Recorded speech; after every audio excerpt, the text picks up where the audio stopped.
Hey, welcome, welcome, welcome. It's Dem Boys Watch Footy. How's it going today? Yeah, we got PJ back. This man's been incognito for the last few weeks. Finally glad to have him back. We don't have Watch today. He's away on travel for business. Thanks again for giving us some time to talk more footy.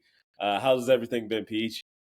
Man, it's good. I think it's pretty embarrassing that not only do we not watch the Champions League final together because we live in the same city, but we also haven't recorded in person in a while because we are about 2.5 miles away. But to be fair, 2.5 New York miles is pretty far That's because we pretty no one has a deep. car. No one has a car, so I got to take the L train to the Jay Z train. But my weekend was good. We tried to link up for the Champions League game, and we didn't. Watching that was definitely one of the highlights. So we'll get into that. I had a nice hungover watch for that. I was loosely rooting for Dortmund-ish. What about you? I mean, you got I haven't talked to you in a couple weeks, but you got your Arsenal jersey on. Sorry that they didn't uh, take it all the way, but you know what? You're a good fan because you're still repping. You're yeah. still repping, so that's what's up. Yeah, we're just trying to change the jerseys up. Like I see you with your USA jersey on, so I was just like, let me switch it up. Let me actually support my team on camera, even though I talk about them all the time. So Yep, yep. That's yeah, but facts. it was a really good Champions League final this past weekend. Real Madrid have now done it so many times. Too Just many. the greatest team of all time in club football history. It's just watching their run of dominance throughout the generations, ever since I was a kid, even when they started out with Zinedine Zidane, Ronaldo, R9, you had Raul, and then seeing Mhm. the evolution over to the Galacticos era with David Beckham, and then moving a little bit forward from there, you had Mesut Ozil, Kaká, Cristiano Ronaldo, Gareth Bale on one squad, and then now watching this new generation of Galacticos, you have Vinicius Jr., Rodrigo, Jude Bellingham. Uh, that story is also really cool. He's a kid that left England, got to play for Borussia Dortmund, who he then beat in the Champions League final. And he also got to do it in his home soil. It was pretty insane to watch. Dortmund had their chances. I was very upset that they didn't bury any of them in that first half. They had clear cut advantage of what to happen, but Carlo Ancelotti, that man is just. I would say he's definitely now the top manager in the world. I know people love Pep Guardiola. We discussed about it a few weeks ago Pep's got about. that flair. Yeah, well, he also makes the game more robotic. And what you see on the pitch, just the man management, having the shape as well to let the players to be free. Vinicius Jr. can do some samba moves out there. He can nutmeg a few defenders, make it look really dope. But then as well, like they've always kept their shape. And the fact that they were able to win the way that they won 2-0, it was just something to see. I was just surprised at how as soon as Real Madrid scored that one goal, I knew it was done. So Yeah, man, I knew right away, and I think everyone did when Dortmund had all of those chances in the clear first cut, half. clear I mean, cut. the first half was Madrid had possession, but Dortmund had all the meaningful chances. I mean, hitting the post one on one with the keeper. I don't know if that first opportunity was just a heavy touch or the commentators were saying Courtois made a nice play. I'm not sure. Let me know what you guys think. But if they got one or two there, then we're talking a different story. But you're playing a team of Madrid's quality, and you have those great opportunities, and you don't put them away. At halftime, it was like either Dortmund's going to earn this game or Madrid's going to sneak out with a win because Dortmund could have easily had 3 goals, but then the second half was kind of, especially the last 20, 30 minutes, was kind of all Madrid. Yeah, yeah.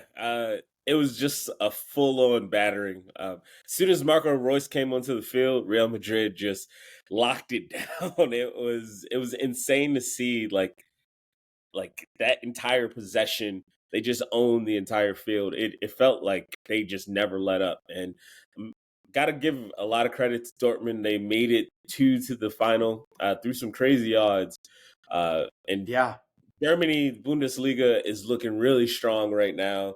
La Liga, I mean, you have Real Madrid at the top, and we're going to go into it a little bit later. How much better they're even going to be next year? It's really insane. Just how did we let this happen? How did world football let this happen? Real Madrid is going to They stay got the guap. top at least for the next 5-6 years. They got But the guap. they're doing it. They're doing it even under like financial fair play rules. Like they're making sure that they're getting these players locked in at young ages. They're selling away players when they feel as though it's a good time to go. They have the perfect transition of the old guard to the new. Tony Kroos, German footballing legend, that was his last match, was the Champions League final. And they have his heir apparent in Valverde from Uruguay. He's going to take over, and he's going to take his number. That was his guy that he looked up to when he was a little kid. And they have like that perfect transition. Next year, Modric is going to retire from Real Madrid, and they're already going to have somebody ready to take over his space. Like it's just not fair how great their structure is. And at Perez, the president of Real Madrid, got to give some kudos to that man. He just knows how to build. They do, and like there was the Ronaldo and Messi era, and Barca has fallen off a little since Messi left, but Madrid didn't miss a beat when Ronaldo went to Juve. They kept pace. Didn't they? Yeah, it's quite insane. So, thanks again, everybody, for giving us a listen to wherever you're listening to us. We're on YouTube, we're on Spotify, we're on Apple Podcasts. Just keep sending in those letters, those messages of support. We hear them, and if you have anything, please leave us a comment, send us a like. All of it is greatly appreciated. Slide into those DMs. Slide in. Let Please us know do. what you want to hear about. Anything. It could be about football. I mean, personal life. We'll see. I mean, we do this podcast sober, but I have a good friend who's watching, and he's like, "I'm obsessed with your guys' podcast." I was like, "Awesome, bro," but you don't really like soccer. And he's like, "No, I just like the dynamic you guys have. I have no idea what you're talking about." So, if you like our dynamic, subscribe. Love it. That's exactly what I see. And so thank you all again for giving us a listen. Talking about Real Madrid structure, the big news today, hot off the presses, we have Kylian Mbappe, number one footballer in the world. I can already see he's top three right now. I would say number one, but after this Champions League final, Vinicius definitely has his stamp on it, especially because Vinicius also talks about the injustices in the world, the racism that he faces everywhere that he plays, in albeit both in Spain as well as in international footy. But Kylian Mbappe, he is now going to be a Real Madrid player moving forward. What do you think? I mean, let's put it this way: he's at worst the second best player in the world. At the very, very worst, the third best player in the world. Probably the best player in the world. But let's say worst case scenario, he's the third best player in the world. The team that just won the Champions League somewhat convincingly got a top three player in the world who is 25, which is probably the perfect age to get a player because that's like the beginning of your prime. Mm-hmm. So he's just going to be at that level or better for at minimum the next 5 years, which I don't know what that means. I think the only team that can compete with them, barring injury in the Champions League, is City. What do you think? Yeah, I mean, I'm hopeful that Arsenal can compete, but the new rules that are coming up, there's a new switch in format in the Champions League right now. There's going to be an expansion of teams. Right now, Italy is going to have probably around like 5 teams being able to join. Atalanta just won the Europa League final. That was a wrong bet by me, but yeah, I mean, it's watching what could possibly happen with this squad, the continual evolution. They're also in for Canada International. Alphonso Davies. Yeah, they're also trying to get him. Is that confirmed? That's right now. Davies right now is in his last year of his contract with Bayern Munich, and so to cash out now, it makes the most sense to try to get something from him. And he's already said yes to Madrid. So I mean, that would be huge. I mean, Davies is, as a U.S. men's national team fan, Davies is still, I'd say, by far, things could change, but by far the best player in North America, and probably if he continues at this pace, will be the best North American player in history. So that would just be unfair. Luckily, I don't root for another team in La Liga because I cannot see any team in La Liga challenging them.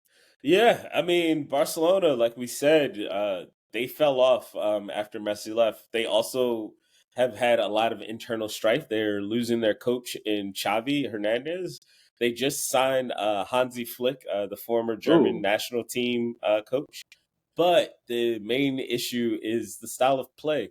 Barcelona has always enjoyed the style of play of being able to possess the ball, this tiki ticky-tacky taka. style of football. And I don't think that he's going to be the one to continue to implement that. He is somebody that wants to press. He comes from the Jurgen Klopp school of gegenpress, which Yeah, is good German. yeah, yeah. He just is having people run until their legs fall off. I mean, they have a lot of young guns, uh, and Pedri and Yamal, and we'll see what happens with those kids, how they're going to continue to grow and develop under him. But outside of that, Atletico Madrid is losing. They just lost Antoine Griezmann. Then as well, Girona, they're about to lose a few players as Who well. finished a surprising third in La Liga. Exactly. So if they're about to lose some players, I just don't see anybody else being able to translate into being able to really battle Real Madrid for that La Liga title. So we'll Barring see. injuries, there should be absolutely no shot because Madrid finished 10 points above Barca, 14 points above Girona, and 19 points above Atletico pre Mbappe. So, Yeah. barring injuries and any internal strife, which doesn't seem like there's any, they could win the league by a record point total next year. Yeah. And it just talks about more parity in football and those transfers. I was reading today as soon back when Neymar switched from Barcelona to PSG, it changed the dynamic of world football transfers because now players that are top either leave for free to kind of chase their own dreams, like Mbappe is doing. He's leaving an amazing squad in PSG, but as Yep. well, his team can never get over the hurdle of winning the Champions League final, and that's the only crown jewel left in PSG. his. Yeah, that's his only crown jewel left is winning the Champions The, League to really submit like his place in the world. Like he's done everything. He's won the World Cup. He's at a young won, age, he did. Yeah. yeah, and he was the big focal point in this previous World Cup against Messi. Like without him playing out of this world, it was nothing. He was a France boss. didn't have a chance in that match. So Yeah. It's a really being good able to point. compete, yeah, being able now to compete on the club world football stage. Now he has a team behind him that will definitely impact how things are going to work. We'll see what happens.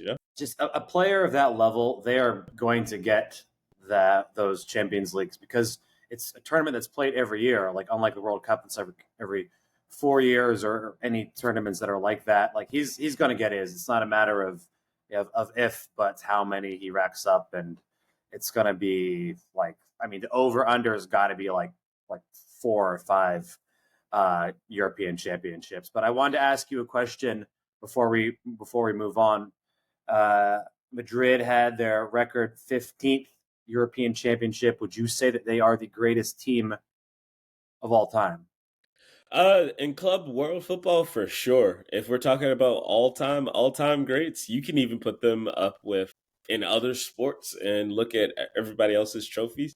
They're up there with the Celtics with how many championships they've had in their dominance of the world. And the fact that they're also dominating an entire continent. The best of the best all want to play in Europe to be able to showcase their talents. And Real Madrid has always come out on top.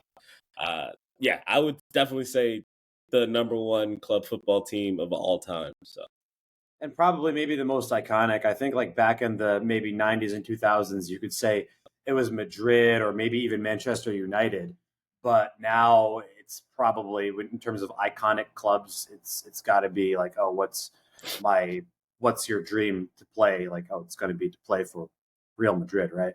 Yeah, yeah. I mean, a lot of people in social media have been saying Mbappe is doing something similar to how in uh, the NBA in basketball terms, KD joining the Warriors. Super. I do not believe it that way, only because uh, Why not? well, Real Madrid have the history. I see it more as a player joining the Yankees, Yeah, someone being that's fair. yeah, someone being able to take over in that space and say, I'm here for the history and I'm here to just win championships.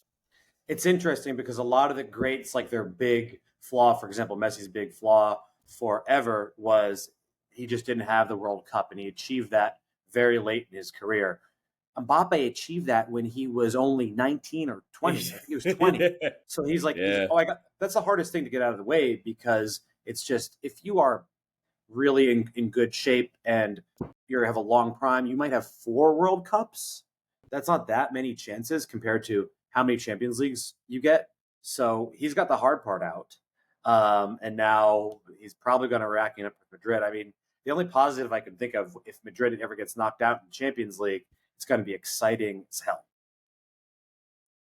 Yeah, that's just about it. And I just can't see as long as Ancelotti is at that squad, I just don't see them being knocked out.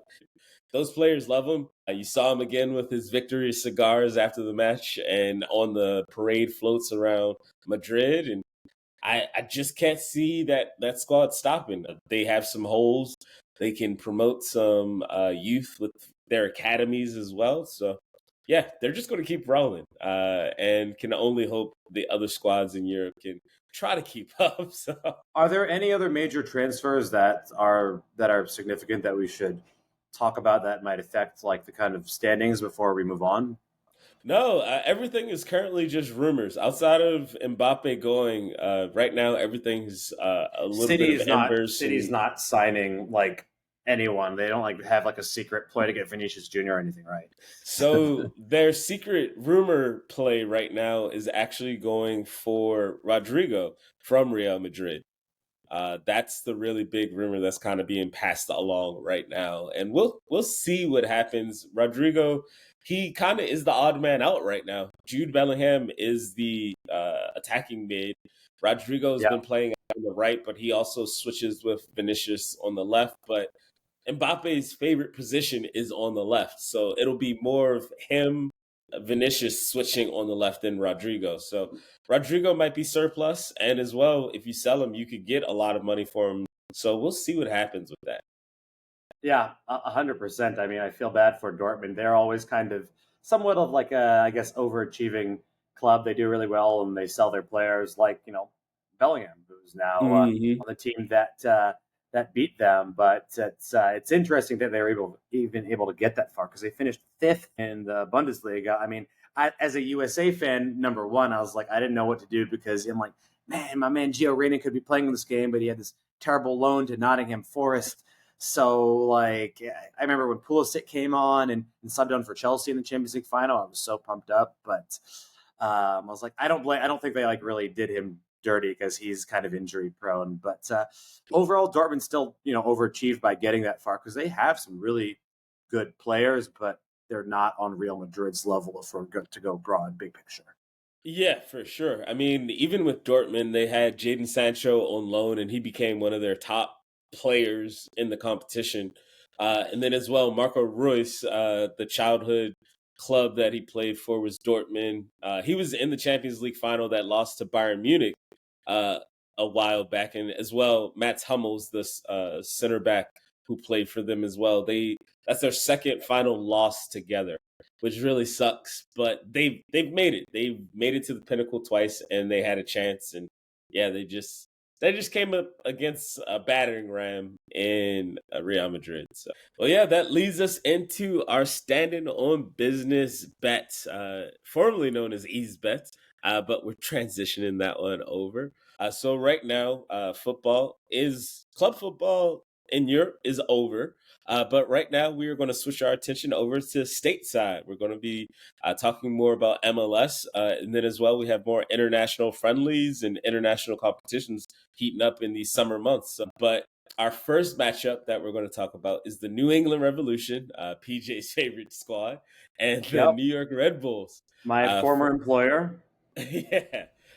For that matchup, I have New York Red Bulls winning, and I have them winning by 2 goals. 2.5. It'll be 2.5 goals over. So I have New Can I England. cut you off real quick? Did you Yeah, place bets last week? yeah. We had a lot of different bets. We had bets going back and forth with um, the different club finals in Europe. So we had Real Madrid winning. We had the Europa League final where Atalanta won, and then as well the club conference final, which I accurately predicted, which was Olympiacos winning. Well, we had 2 of 3 winners correct. I can tell you that much. We had 2 of the 3 winners correct. Overall, the bets you gave to our listeners, what was your win percentage? So yeah, back to the MLS. I mean, betting against the Revolution makes sense. They are absolutely Yeah, atrocious. yeah. Well, New York Red Bulls right now, they're still in the top half of the league. They're in the top 6 of the league right now. So that's more so why I'm pushing for them. Even though it's at home for the New England Revolution, I still feel as though the Red Bulls have the tighter squad, tighter man management, and the better DP, designated player for people that are not initiated for MLS rules. DPs are the best, the top players signed from probably a European squad to play over in the MLS. So, like I said, New York Red Bulls over the New England Revolution. Unless you're Inter Miami, then you can do whatever you want. Well, yeah, now they have 4, 3 of Messi's former teammates. Yeah. But yeah, like I was saying, New York Red Bulls over the New England Revolution. I have that 2.5 goals over. And then as well, our second matchup, the Seattle Sounders taking on Sporting KC. That'll be this Saturday. I have the Sporting KC squad taking that as a win. I'm not putting any numbers on that. I'm just saying Sporting KC is going to win outright over Seattle Sounders. The last place team in the Western Conference you're predicting them to win. I just feel as though Seattle has a good chance to. What I've seen in the MLS, I've seen some very shocking defending. I've seen some crazy goals. I don't know if you saw that Chicago Fire match where the ball just bounced around. It was so bad that they had to delete that social media post on all of their social media because of how bad that goal made it look and the backlash they got from football fans commenting as to why they don't watch MLS. And then there was that one goal that was scored from like literally midfield, and like half the comments were like, "That goal was sick," and then like the other half were like, "The goalie was awesome. Way out of position." Well, I mean, that happens sometimes. Like, we see that over in Europe all the time. We see that over in international football. So that takes skill because you still have to get the ball in the net. The thing that kills it, though, is because it's MLS and it's because of the microscope that it has, it's kind of crazy. So our next segment is going to be talking about the Copa America. We're going to give a little bit more light analysis on that. Next week, we're going to dive even crazy deeper into it. But yeah, PJ, I'll let you take this one away. Yes. So let's get right into it. We are 17 days out from the first matches. I was going to go try to see the USA in Texas versus Bolivia. I'm not sure if that's still going to happen. I'll keep you guys posted. But what I want to do to start out before we make some predictions is I'm going to give you my power rankings. Mm-hmm. And I think they are interesting because I follow, there's a lot of other shows that I love that kind of inspired me to do this, and I've seen their predictions. And it kind of inspired the idea, but mine are a lot different. They're a little slightly more CONCACAF biased, so you can tell me what I got wrong. Mm-hmm. So I want to, 16 teams, 10 from CONMEBOL, which is normal, and 6 from CONCACAF, and we're just gonna get right into it. And I'm gonna give it to you, E, and then I want to hear your feedback. Tell me where you think I've lost my mind, Okay. and you guys let me know. But I think the bottom few, I think, is fairly easy. Then the middle is a little harder. Than the top is, I think, kind of obvious. Bolivia's got to be 16. They have no chance to win outside of home. They Yep. do okay because they have an altitude advantage, but when they're away, even against CONCACAF teams, they just, when you look at their lineup, these guys are playing in their Bolivian domestic league mostly. They don't have good players. There's no way to sugarcoat it. 15, I'm going to have to put Costa Rica there. If Navas was playing maybe a little higher, but this team's golden generation was a decade ago. Yeah. I think the only player they still have left is Joel Campbell, who I do like a lot, but they don't have. It's not a chemistry thing or anything. They just don't have the talent either. 14. This is the one that people might think is a little low. Is Panama a very well coached team, an overachieving team, but it's also like they're still playing in CONCACAF. Like the 8th best team in CONCACAF is like Aruba, whereas the 8th best team in CONMEBOL is like Peru or Chile. So I think they're a little overrated because they're in CONCACAF. But the next 4 or 5 I rate pretty evenly. Then I got Peru, who had a good run in 2018, big into the World Cup. They're just kind of an average team. They've got like a lot of MLS players. They're not terrible, but they don't really have any superstars or any game changers. Then I have Paraguay, relatively even with Peru. So if you want to put them, that could go either way. I mean, shout out to my guy Miguel Almiron. I'm a big fan of him because he was on Atlanta United. Yep. But they have some talent, like I think a little more than Peru and definitely the bottom 3. But I just don't think that they can compete with the higher teams. The one surprise team is Venezuela. They are having a great. Venezuela, I think, should be higher, but you keep going. So they're doing very well in qualifying. It's still very early. They play really well as a team. They have good talent too. I think the most talented team they've had in if not ever in the last 20 or 30 years. I just want to see them do it more consistent. Like they've been good recently, but we have to take kind of a more holistic view. But if you want to put Venezuela over Chile, just because I think Chile has a little more top end talent. I mean, Sanchez is still playing for Milan somehow, even though he's like my age. I still have Chile just a bit above it. This is where it's going to get very controversial, and a lot of people I think are going to come at me. But I am basing a lot of this on talent, and then I have Canada next. Canada has, when you look at their best players, their depth is a little sus. But Alphonso Davies, Jonathan David, Eustáquio from Porto, those are some good players. There's no way you can say anyone on the teams under them has anyone even on. I'd even argue on Jonathan David's level. Jonathan David's a really good striker. You can make the depth argument.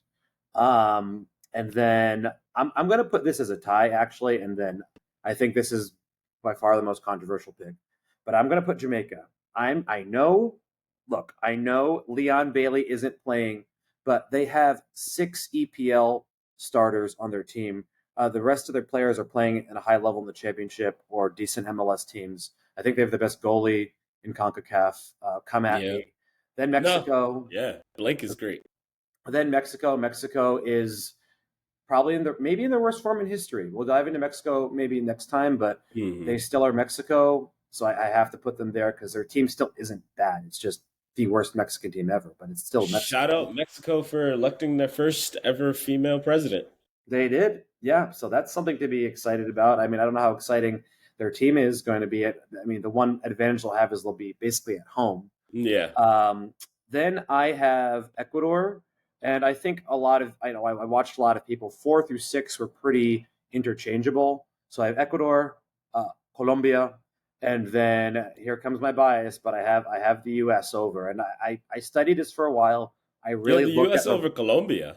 I think it's a tie, but when you look at the rosters, I mean, the U.S. has, their starting 11 is like all top 5 league guys. There's really no, other than Matt Turner, there's no real holes. Yeah. They have, who is mostly a starter for a good Bundesliga team coming in. I mean, AC Milan, one of the best players in Serie A. McKinney as a central midfielder led the league, tied for the league lead in assists. I mean, Luis Diaz is still probably better than maybe Pulisic, but that's if you say Colombia or even Ecuador is better than the U.S., I wouldn't be mad, but I got the jersey on, so come on. Top three, I think, is fairly obvious. I think Uruguay 3, although I don't think there's a huge talent gap there.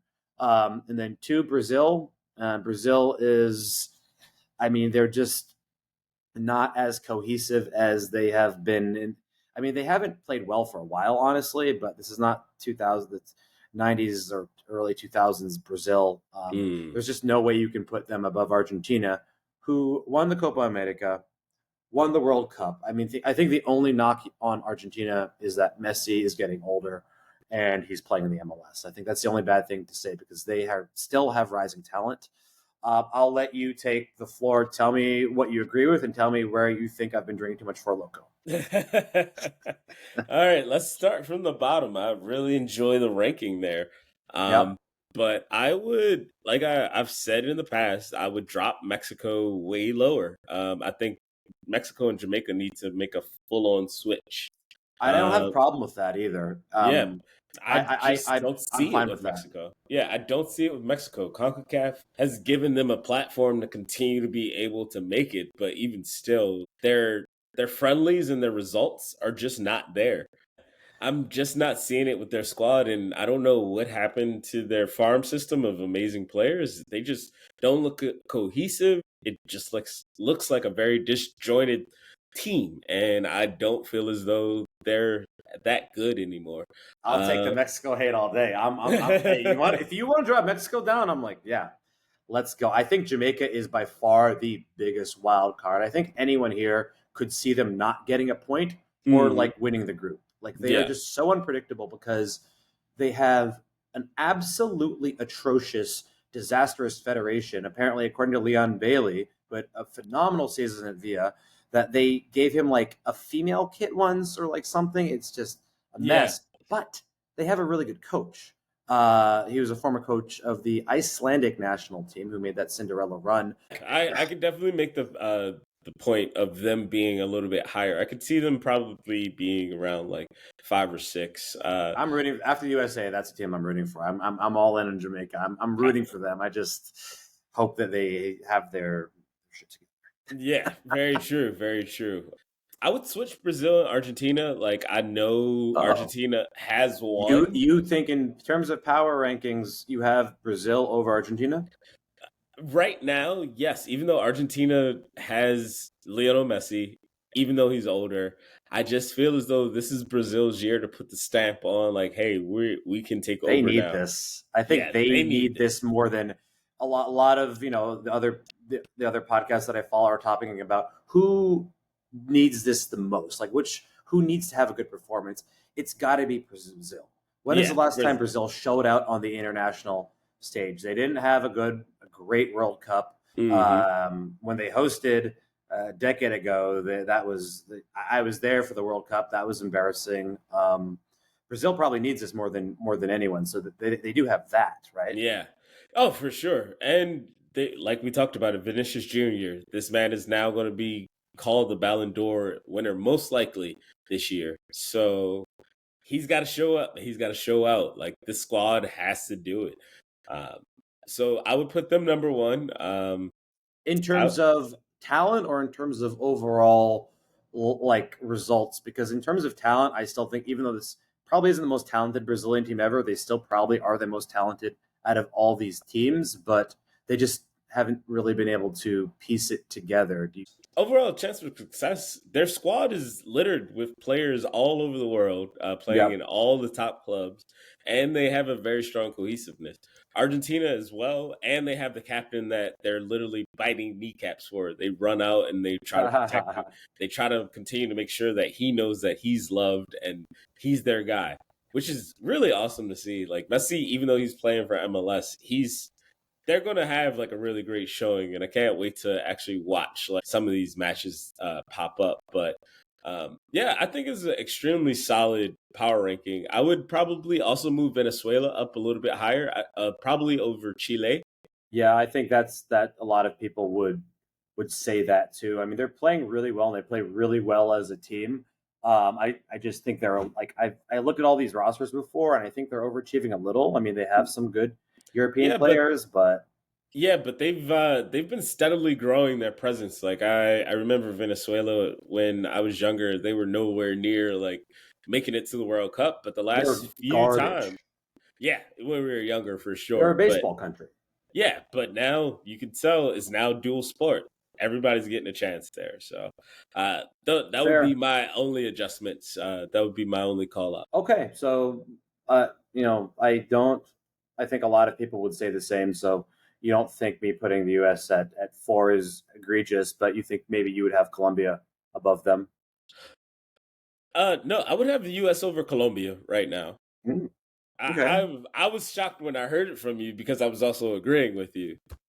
Yeah, I mean, when you look at their rosters, like I mean, first just because coaching and all these other things, intangibles, is still somewhat subjective, but talent's a little less subjective, and they're really even, which it's insane to think like 10 or 15 years ago that we would be at the level of Colombia. But like, you can make an argument talent wise either way for USA or Colombia.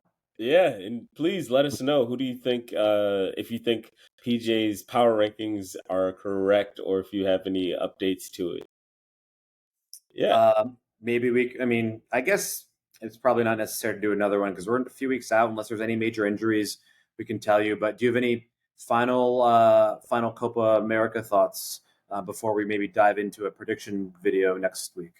I mean, what I want to see are we talked about this in our first few episodes ever, talking about like who shows up the hardest fan wise for all of these different countries. Which makes a big difference. I'm sorry to cut you off, but I didn't factor in the fans. But I want to add one more thing, USA bias. That I think the USA might have the third best chance to go, even though I have them fourth in power rankings, because they're going to have the home field advantage. Uruguay is a very small country, so they have diehard fans, but I don't know if they're going to fill the stadium like Mexico, because Mexico has a large population. Uruguay in New York, just in Queens. When I was working for the New York Cosmos, their soccer squads that came out to games with group sales when I was selling them, they came out in droves. I've seen so many Uruguayans in just New York alone, even down where I'm from in Maryland, in Baltimore. Like, yeah,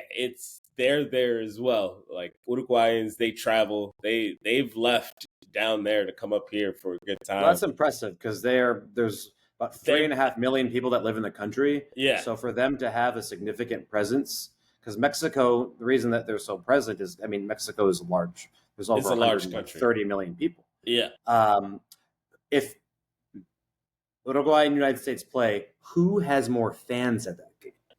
Ooh, great question. That's I a mean, tough one, right? US is going to have probably 60% of that stadium, Yeah.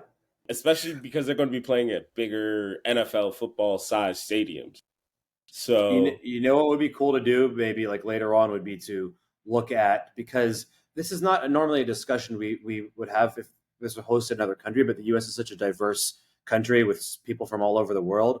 Who has the home field advantage yeah. in certain games for the US? Like if the USA plays Bolivia, USA probably has the home field advantage, but if they're playing Argentina, probably not. So Oh that's maybe yeah. something to look into. I want to hear your guys' thoughts too.